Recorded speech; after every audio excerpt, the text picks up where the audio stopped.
What's good, people? Craig Mitch back with another video, and it's a reaction video. And I can't lie, I'm gassed because the boy Santan Dave is here. But before we get into it, make sure you subscribe, man. I'm trying to build this reaction channel. Obviously, I got my main one. You can subscribe to that. But this is the reaction channel, and we're building it from scratch. And listen, man, I did a reaction to Dave's video with Thames, Rain Dance. It got a good reaction. And obviously, the song went to #1 in the charts. Well deserved, man. The video was banging. That's a banging song. And I think a lot of us knew once we heard The Boy That Played the Harp that that song was probably going to be the single. Obviously, he's released a video as well for Chapter 16, which I loved. I just loved that video. I loved the song, the way him and Kano just were going back and forth over some food. Loved it. And now we're getting this one, the title track. A very important track. 5 minutes almost of Dave just barring it up. We don't need a hook, just bars. Probably the most introspective, self-reflective track on the album. And I mean, the whole album is kind of that tone, but yeah, man, like this song, the minute I heard it, I knew it was special. He was saying some real things on this.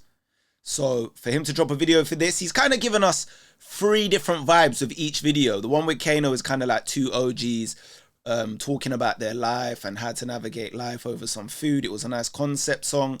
And then Rain Dance was obviously the single, one for the gal them, you know what I'm saying, for all the lovers out there. And now we get The Boy Who Played the Harp, where he's talking on some real things from the history of, you know, black people and people in Africa to political issues, you know, just the stuff we come to expect from Dave. So let's get into this, man, because this is just dropped. Like, I'm talking red hot. Let's go.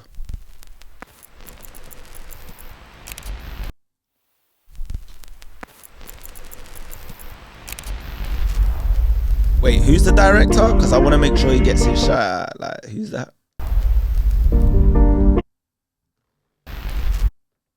Brother, am I like missing it that much? See, like, I keep missing it. Sorry, peeps. Directed by Edem Warnu.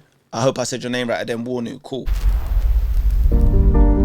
Already it's feeling like a movie already, and I ain't even seen it. 2 seconds and it's feeling like a... Look at this.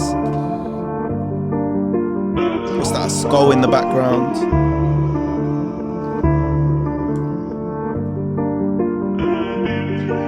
Is that the London Underground? That looked like a ship before. He was on a ship. Dressed as a general. Okay. Prison. Yeah, I sometimes wonder, what would I do in the next generation? In 1940, if I was enlisted to fight for the nation, or in 1960, if I had to fight for the rights of my people, and lay down my life on the line so my grandkids could live a life that's peaceful, would I be on that? Would I be front line? That's what I'm thinking. Listen, man, I'm not gonna lie, because so much music's come out. I've been living with A$AP Rocky's album, obviously J. Cole album's been out, and towards the end of last year when this dropped, I was battering this album like non-stop. It got complete positive reviews from me, this album, and it was just heavy in my rotation. But obviously at the start of this year, a lot of different albums have come out. I was playing Baby Keem's one recently as well, so I haven't heard this song in a little while. And just hearing it again, man, I got the same feeling when I was playing it and when I first heard it, man. He's saying some real stuff right off the rip. I was alive in the 1912 and the Titanic and it was sinking. Who am I saving? Am I fighting women and children, or am I waiting? I wonder, what would I do in the next generation? It's a good question though, it's kind of funny, even though it's not supposed to be funny. But if you was on the Titanic and you happen to be in the, what was it? It was like E deck, which was the bottom deck, and then you had like the first class, the top deck, right? Are you fighting women and children? Are you thinking about yourself? Say you ain't got no wife or kids and you're on that boat. Are you thinking about yourself? Or are you letting women and children go first? What are you doing? What are you doing in that situation? Knowing there's a chance you're going down into that ice cold water, frostbite. What are you doing? I know what I'm doing. I ain't going to tell you what I'm doing.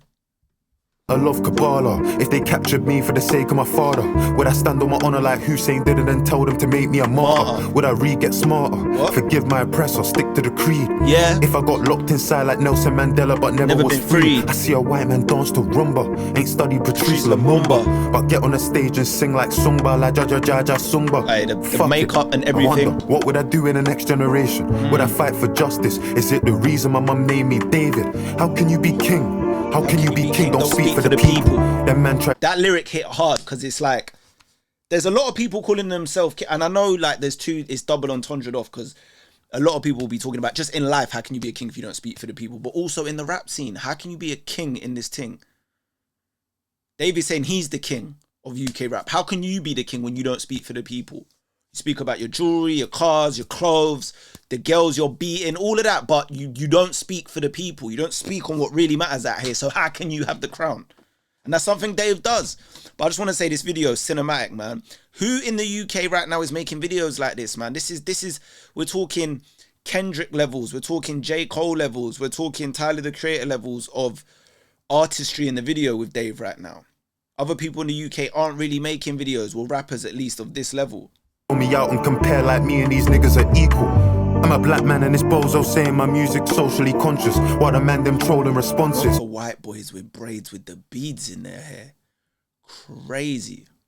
This world's gone totally bonkers. I sometimes wonder, what would I do in the next generation? But I'm knowing the answer, cause what am I doing in this generation? Afraid to speak, I don't wanna risk in my occupation. We got kids under occupation.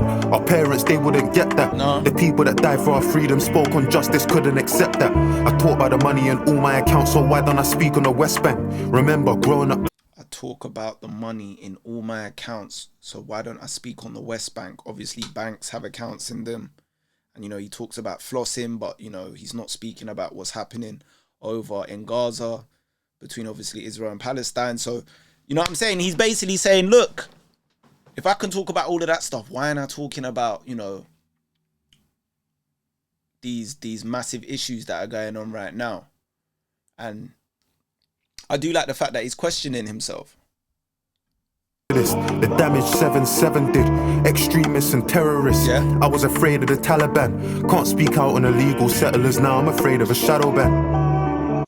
So he obviously I've heard the lyrics before, but he's basically saying you know, back in the day, maybe you could speak out on these issues. Obviously, social media wasn't as prevalent as it is now. I don't think there was when 7/7 happened, there definitely wasn't social media.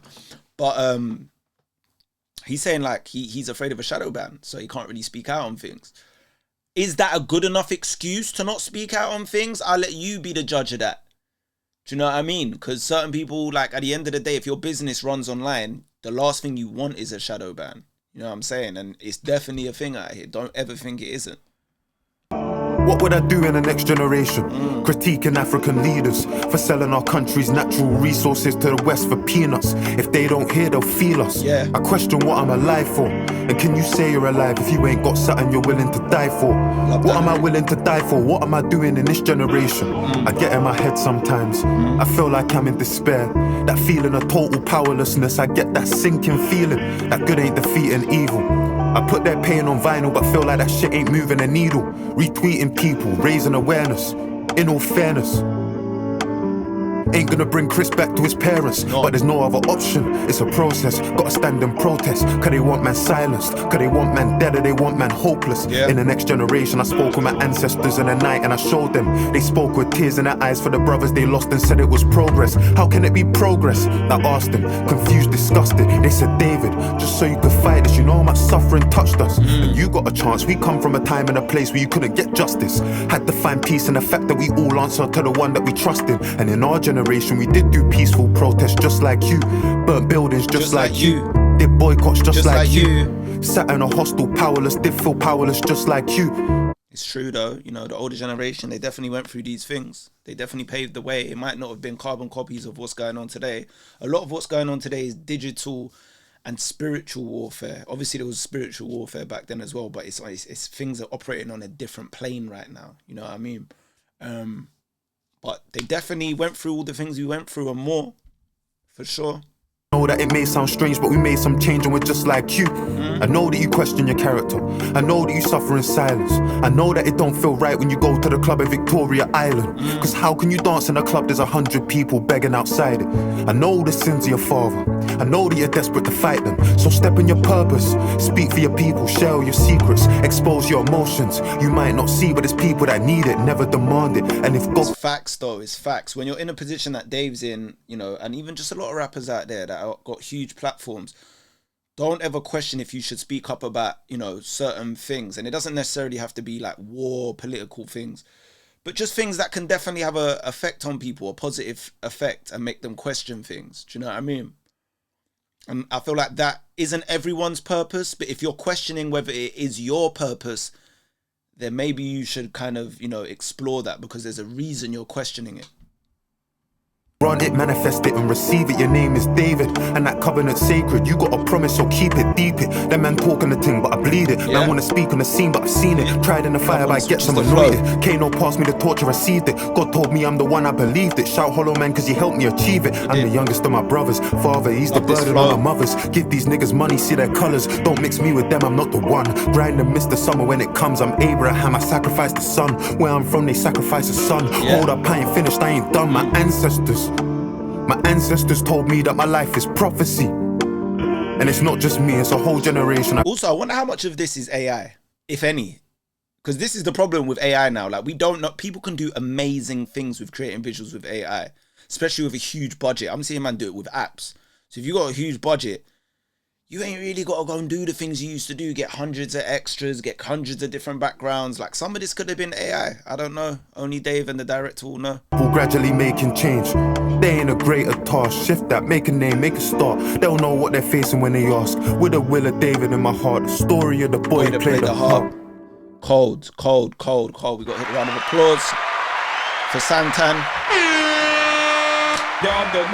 Know when Santan Dave drops, we're there, whether it's a song, a video, an album. He's one of the greatest in the UK, and that's art, man. That video is art. And like I said, a lot of artists out there, they need, if you are going to be an artist, and that is going to be the title, your title is a music artist. You can be a rapper, you could be a singer, you could be, you know, whatever. But if you were going to be a music artist and make art, musical art, then everything should reflect that, from your album covers to your rollout, to your visuals, to your social media. It should be artistic. Otherwise, you're not a music artist. You're just someone that lays vocals over audio, as far as I'm concerned. You need to think about the whole picture and keep it 360. And that's what Dave does, man. So shouts out to Dave on another big visual. Let me know in the comments below what you think of the video. Is Dave the king of UK rap for you? And yeah, man, subscribe to the channel. You know what it is. I'll be back soon with another video.